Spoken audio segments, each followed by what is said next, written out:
नमस्कार, मैं हूं धर्म आपके साथ और आप देखना शुरू कर चुके हैं डेली हरियाणा न्यूज़। बड़ौदा का योद्धा कौन में आपका स्वागत है। विभिन्न पार्टियों की तरफ से अपने अपने उम्मीदवार उतारे गए हैं, लेकिन महम से निर्दलीय विधायक बलराज कुंडू की तरफ से जो कपूर नरवाल हैं, जो कुछ दिन पहले कांग्रेस के टिकट के दावेदार माने जा रहे थे या कहें कि बीजेपी के दावेदार माने जा रहे थे, वो अब बलराज कुंडू उनको समर्थन कर रहे हैं। आज उनसे हम खास बातचीत करेंगे और जानेंगे कि बलराज कुंडू की जो रणनीति क्या रहेगी आगे जो बड़ौदा उपचुनाव को लेकर। नमस्कार सर, स्वागत है डेली हरियाणा न्यूज़ पर। जी। सर, जो व्यक्ति जिसको आप समर्थन कर रहे हैं, कपूर नरवाल को, कुछ दिन पहले जो विभिन्न पार्टियों में, पहले बीजेपी में गए वो टिकट के लिए, वहाँ टिकट नहीं मिला, फिर कांग्रेस की तरफ दौड़ लगाई, आप उसको समर्थन कर रहे हैं जो अलग अलग पार्टियों में टिकट मांग रहे थे। सर, क्या कहेंगे आप? डॉक्टर कपूर एक बेचारे शरीफ इंसान है। जी। मैंने तो उनके अंदर जो देखा है, उस भोलेपन का फ़ायदा उठाकर ही इन राजनीतिक लोगों ने उनको जो ना बहका फुसला कर इस टाइप के से जो ना उनको आकर्षित कर दिया। और उसी का नतीजा है कि आप पहले 2019 के चुनाव में बीजेपी ने उनको धोखा दिया, जी। और अब जो इस चुनाव में कांग्रेस पार्टी के लोगों ने उनको धोखा दिया। और इसी पर दोनों पार्टियों के धोखाधड़ी करने की वजह से आज बड़ौदा के लोगों में बहुत बड़ा रोष है और डॉक्टर कपूर के प्रति बहुत बड़ी सहमति है। और इसी उसको नज़र को देखते हुए लोगों ने अब उनको अपना आज़ाद उम्मीदवार बनाकर उनको विधानसभा में भेजने का मन बनाया है।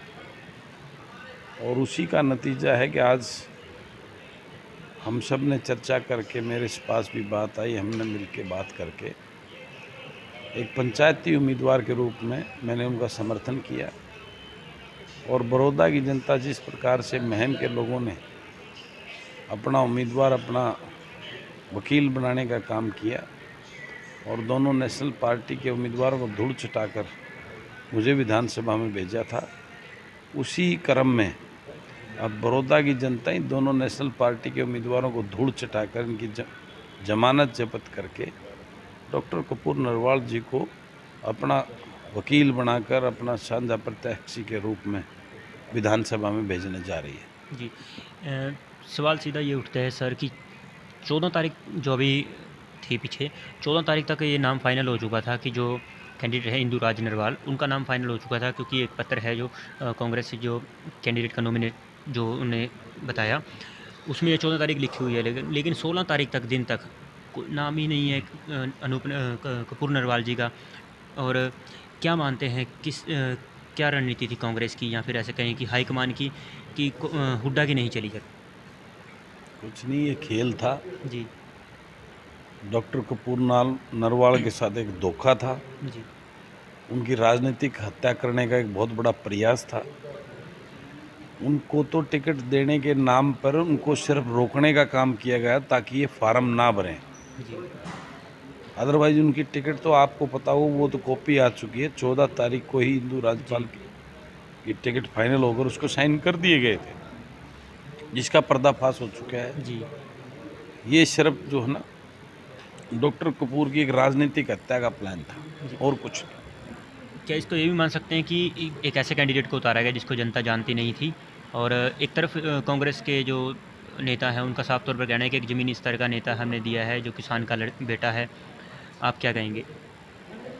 वो एक डम्मी कैंडिडेट कांग्रेस के, बीजेपी कांग्रेस का फिक्सिंग मैच था, जी। जिसका पर्दाफाश हो चुका है। जी। और अब इसका जवाब जो है ना बड़ौदा की जनता वोट की चोट पर देने वाली है। जी।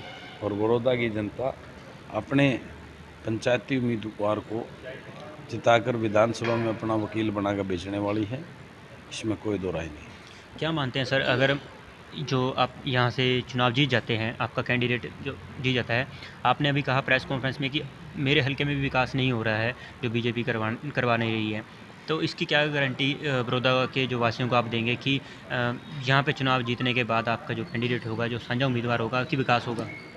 देखिए, विकास तो ये अपना कर रहे हैं, प्रदेश के विकास से इस पार्टी का कोई लेना देना नहीं है। जी। ये अपने विकास में लगे हुए हैं, प्रदेश को लूटने में लगे हुए हैं। आज जो है प्रदेश करीबन 2.5 लाख करोड़ जी के कर्ज के नीचे आ चुका है। सैलरी भी देते हैं, वो भी जो कर्ज ले लेके दे रहे हैं। इन्होंने पूरे प्रदेश को खोखला व्यवस्था बिल्कुल चरमरा गई है।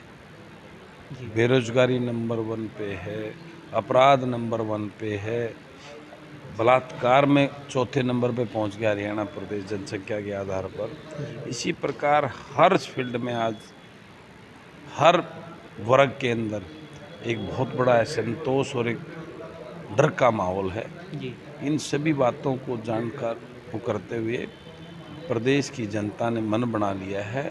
जनता अपनी ताकत को दिखाते हुए वोट की चोट पर इनको सबक सिखाने का काम करेगी। उसके बाद पूरे प्रदेश में बड़ौदा की आवाज़ जाएगी। आने वाले समय में भारतीय जनता पार्टी को पूर्ण रूप से जो है ना प्रदेश से भगाने का काम करेंगे प्रदेश के। जी आप महम से यहाँ पे आए हैं सर। आपका साफ तौर पर कहना है कि मैं जनता की आवाज़ उठा रहा हूँ। जो प्रदेश के अंदर बेरोजगारी है या महिलाओं के ऊपर शोषण हो रहा है या किसानों की आवाज़ को दबाया जा रहा है, एक टिकट जीतने के बाद क्या बदलाव ला सकते हैं सर आप यहाँ पे? देखिए, एक नहीं होगी, एक और एक 11 होंगे। जी आज तो विधानसभा में सभी जो है ना अन्य दल भाजपा के ए और बी टीम के रूप में काम कर रहे हैं।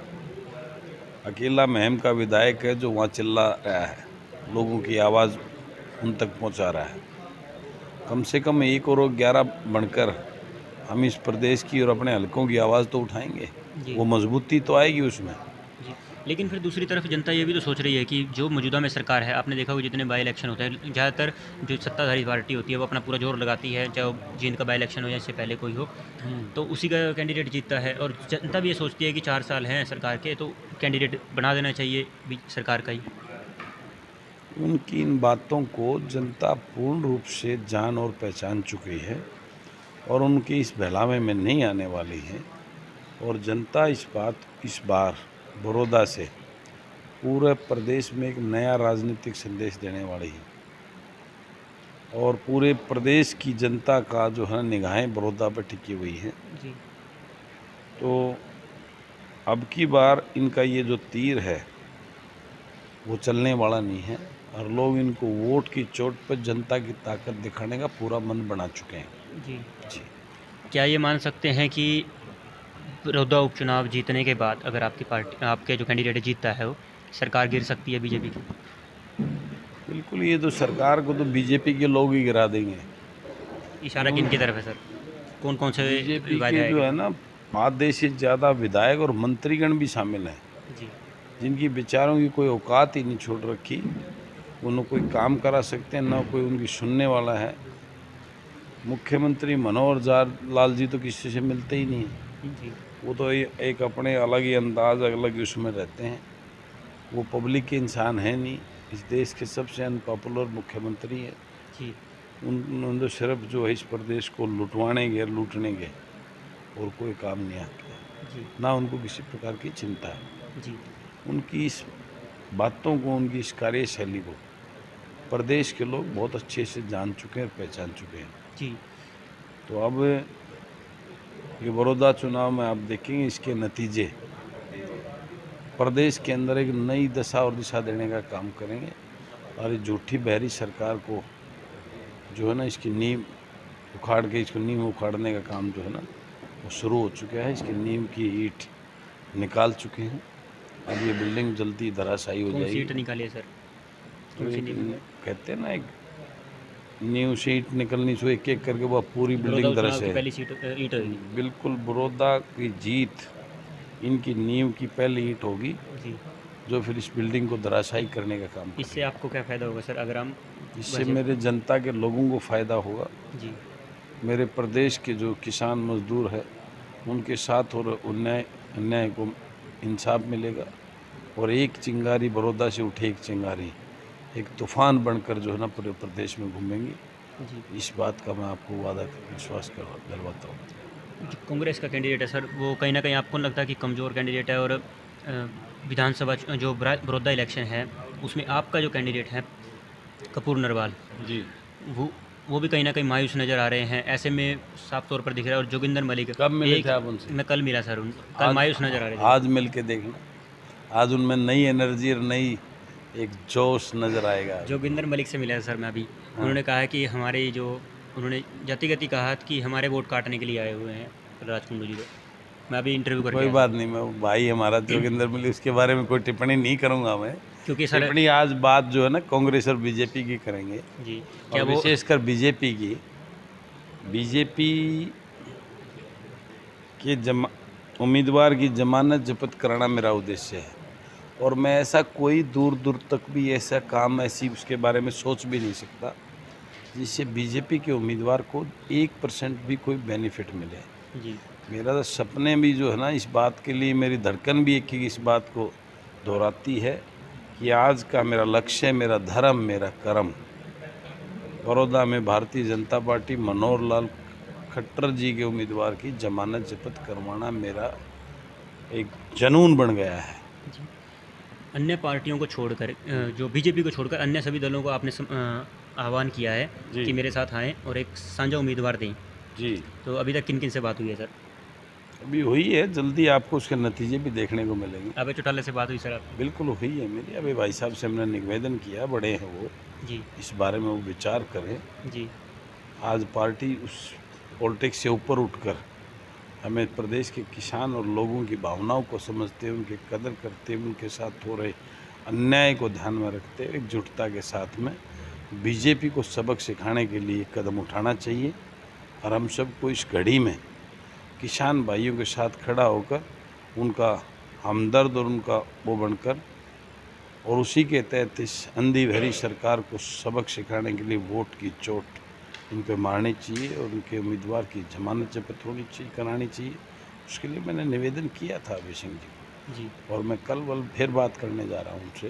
जी और हमारी कोशिश रहेगी एक सब मिलके एक प्लेटफार्म पे एक उम्मीदवार को जिताने का काम करें। जी, बहुत बहुत धन्यवाद जी। Thank you. Best of luck. Thank you. तो ये थे हमारे साथ महम से निर्दलीय विधायक बलराज कुंडू, जिनका साफ तौर पर कहना है कि उनका मकसद है यहाँ से बीजेपी को धूल चटाना। उनका मकसद ये है कि चाहे सारी पार्टी इकट्ठी हो जाएं, उन सबको इकट्ठा करके एक उम्मीदवार दे ताकि वो बीजेपी को धूल चटा सके। उनका और कोई उद्देश्य नहीं है। फिलहाल छोटी बड़ी खबरों के लिए देखते रहिए डेली हरियाणा न्यूज़। नमस्कार।